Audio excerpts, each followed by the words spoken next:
Hey guys, in this video we're going to be looking at chapter 15 of the Ecce textbook titled Vehicle Spotting. And in the story for this chapter, the two boys, Marcus and Sextus, are going to be sitting in the carriage, still stuck in the ditch, and they're going to be watching vehicles going by them on the road.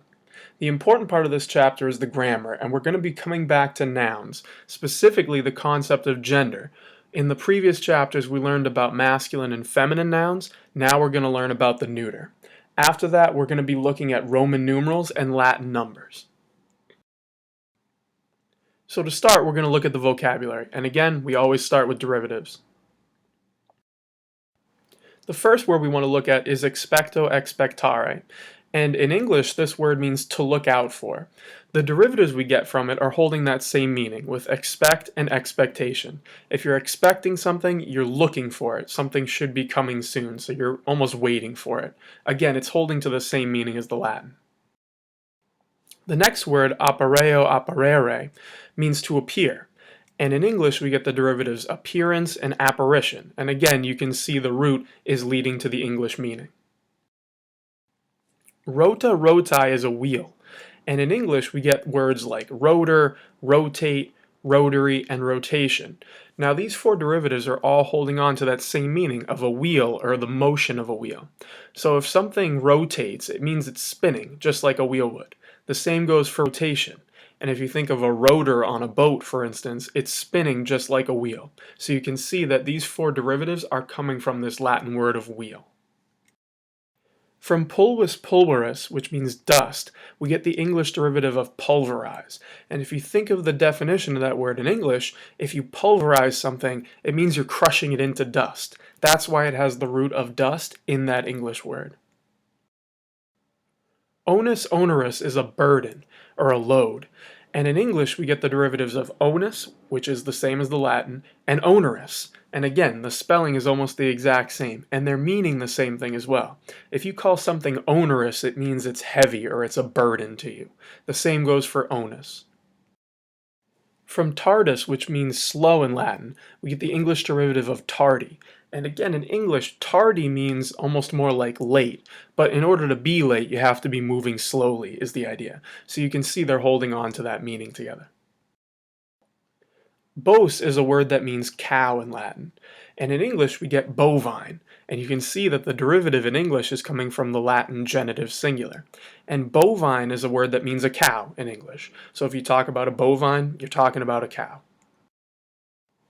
Praetereo, praeterīre means to go past in Latin.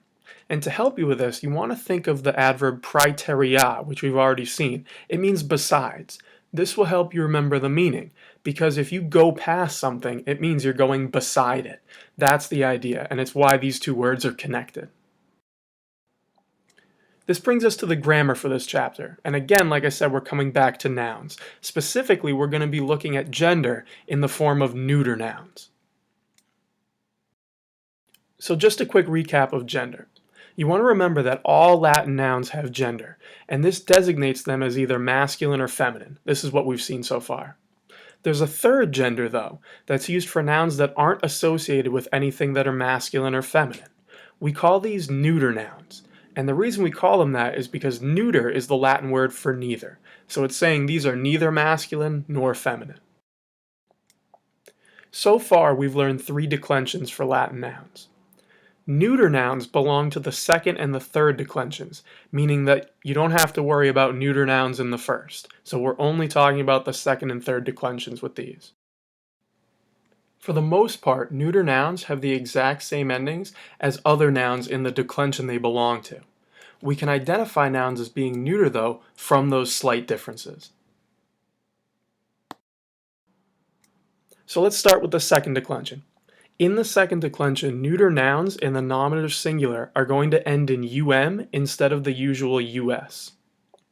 In the nominative and accusative plural, they end in a rather than the long I, and the long as for the accusative plural. So again, this slight change in the nominative plural, accusative plural, and the nominative singular are what's telling you that there's a neuter noun here. So let's look at our chart of declensions, and specifically we're looking at the second declension here.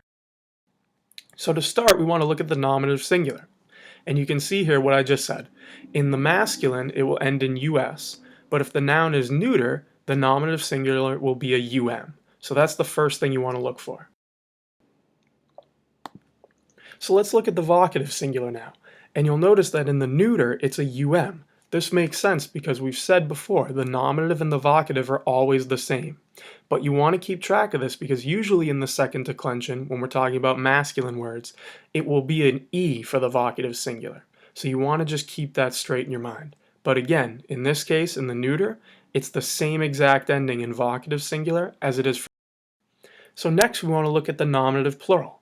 And again, you'll notice that usually in the second declension, what we've seen so far has been a long I. This only applies when the noun is masculine. When it's a neuter noun, it's going to be an A. So that's another thing you have to watch out for. And you don't want to be confused because that A looks very similar to what we've seen in the first declension. So you want to remember, neuter nouns don't show up in the first declension. So you always are looking for second declension nominative plurals that end in an A. That will tell you it's a neuter noun. Let's look at the accusative plural. If we look at the masculine nouns, you'll see the ending for accusative plural is that long OS, which we've seen throughout the book so far. So this makes sense to us. But look at the neuter side. Instead of an OS, we now have another short A. This is important because you'll notice that the accusative plural and the nominative plural, when we're talking about neuters, is the exact same ending. So we have to keep that straight. Now let's look at the nominative and the accusative for singular and plural when we're talking about neuters. And again, look at what's happening here. In the singular, the nominative and the accusative are both UM. And in the plural, they're both A. This is a very important rule. When we're talking about neuters, the nominative and the accusative for singular and plural are going to have the exact same endings in the second declension. You want to keep that straight in your mind. So just a helpful note. And this is what we just said. With neuter nouns, the nominative and the accusative, singular and plural, always have the exact same ending. Just keep that straight as we move forward. Now we want to look at the third declension. And you want to note that in the third declension, neuter nouns, just like the masculine and feminine ones, don't have a set pattern in the nominative singular. So if you think back to the chart that we're going to see in a minute, we usually put a dash there. At the same time, they still follow the rule that we just learned, meaning that nominative in the accusative case for neuter nouns is the exact same ending. This means that whatever the nominative singular of a third declension neuter noun is, that's also the ending of the accusative singular, because the nominative and the accusative are the exact. Similarly, the nominative and accusative plural forms in the third declension will be A, and again, they're matching because of this same rule. So let's take a look at the endings here. The first you want to notice is the accusative singular. Now when we're talking about masculine and feminine third declension nouns, we see that the accusative singular is an EM, which is the ending we've been using throughout the book. But look over at the neuter side. It's a dash. And again, the reason for this dash is because the nominative and the accusative, when we're talking about neuters, is the exact same ending. If the nominative singular doesn't have a set pattern, neither does the accusative singular. So in our chart, you're going to notice that I put a dash through both of these. What that's telling you is that whatever the nominative singular is, that's also what the accusative singular will be. They're sharing the ending. Let's look at the nominative plurals now. For masculine and feminine nouns, you'll see the ending for nominative plural is a long ES. Again, this is the one we've been using so far. But if we look over at the neuter side, the nominative plural again is that short A. And you'll notice that that short A ending is the exact same for the accusative as well. Again, the nominative and the accusative are sharing the ending.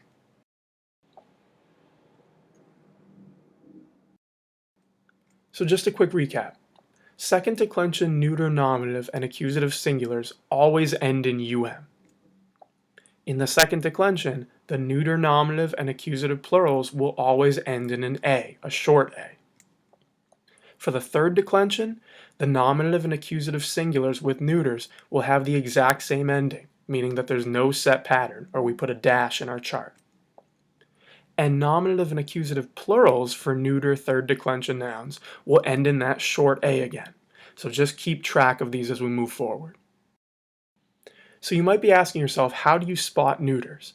The best way to know when Latin nouns are in the neuter gender is by paying attention to your vocabulary list.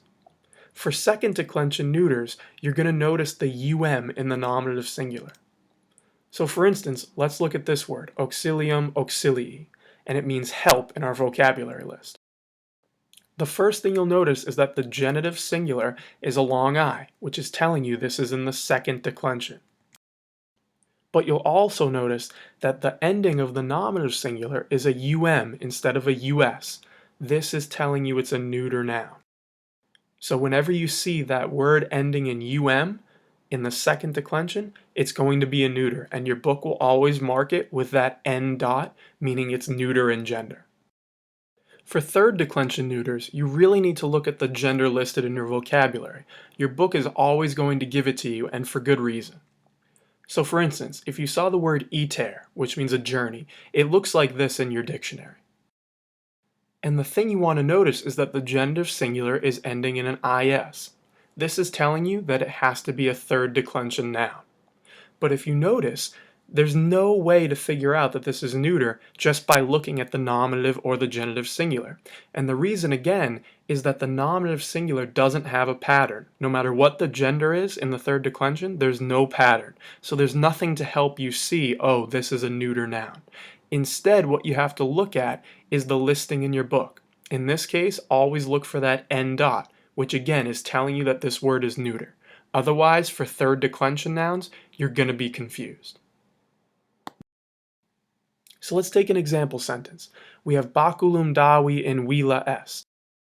So the word we want to look at here is baculum, and that's because this is our neuter noun. And again, with neuters, we have to think of the overlap in the nominative and the accusative. With baculum, that ending, it could be either nominative singular or accusative singular. And just by looking at the word, you're not entirely sure which it is. The way you're going to figure it out is by using the context of the sentence. We have to look at all the other words and our verb to figure out what case those are in and make a decision on which case baculum has to be. So to start, we would look at the words that we do know. So davi we recognize as being the name Davos, and since it has that long I, we know this is the genitive case. It could have potentially been a nominative plural, but it wouldn't make much sense to say Davoses, since we know there's only one Davos in our book. This is a genitive singular. Next we have in villa, which we recognize as being a prepositional phrase, so this can't be the subject of the sentence. Now we come back to baculum, and we recognize that this sentence needs a subject. It's going to be the nominative case for baculum. And in this sentence, baculum is going with est. It's the subject of the verb. Now we can put it all together to translate, and we get the stick of Davos is in the house. We know baculum has to be a neuter nominative singular. Let's take a look at another example. Marcus baculum timet. So again, we want to start with the words that we know if we're trying to figure out what baculum is. So the first one we look at is Marcus, and we know that this is a proper name of a person. Since it ends in the us ending, the only thing it can be is second declension nominative singular. So we know this has to be the subject of the sentence. If we already have a subject, we know baculum can't be the nominative, it has to be in the accusative. This means that baculum would be the direct object here. If we put it all together, now we can translate. Marcus fears the stick. The next piece of grammar we have in this chapter is Roman numerals and Latin numbers. Now this is something that you might be familiar with already, but you probably don't know it in enough detail to not be studying what your book is telling you. So let's take a look. Roman numerals almost all of us are familiar with. We've seen 1, 2, 3, 4, 5 all the way down in Roman numerals since they still show up in your daily life. So first we want to think about the numeral 1. Now, the thing you want to know about Roman numerals is that they're based off your hand. So if you put up one finger, that's where we get the one line representing the number 1 in Roman numerals. It comes from holding up one finger. 2 comes from holding up 2 fingers. And if you think about it, if you hold 2 fingers straight in the air, you're going to get 2 lines. The number 3 follows the same pattern. It comes from holding up 3 fingers. The number 5 is also from holding up your hand. But for the number 5, we have to shift our perspective a little bit. Think about holding up all 5 fingers. If you do that, you're going to make a V pattern between your thumb and your index finger. This is where the V in the number 5 comes from. The next one we want to think about is the number 10. Now if you take that V, meaning if you take one hand for the number 5, and you put another hand underneath it, you would get an X. This is where we get 10 from. It's the number 5 just displayed twice, a 5 on top and a 5 on bottom. This is where we get the X, meaning 10. But now we have to come back to the ones we missed. So let's look at the number 4. We write it as a line followed by a V. Now what we're looking at here is that V, which stands for 5. And if you think about it, we have a 5 and we have a 1 right in front of it. When you have a number to the left, we're talking about subtraction. So in other words, that I there is saying 5 minus 1. So if we think of it as a simple math problem, 5 minus 1 equals 4. You start with the 5, there's a 1 to the left of it, indicating subtraction, you get 4.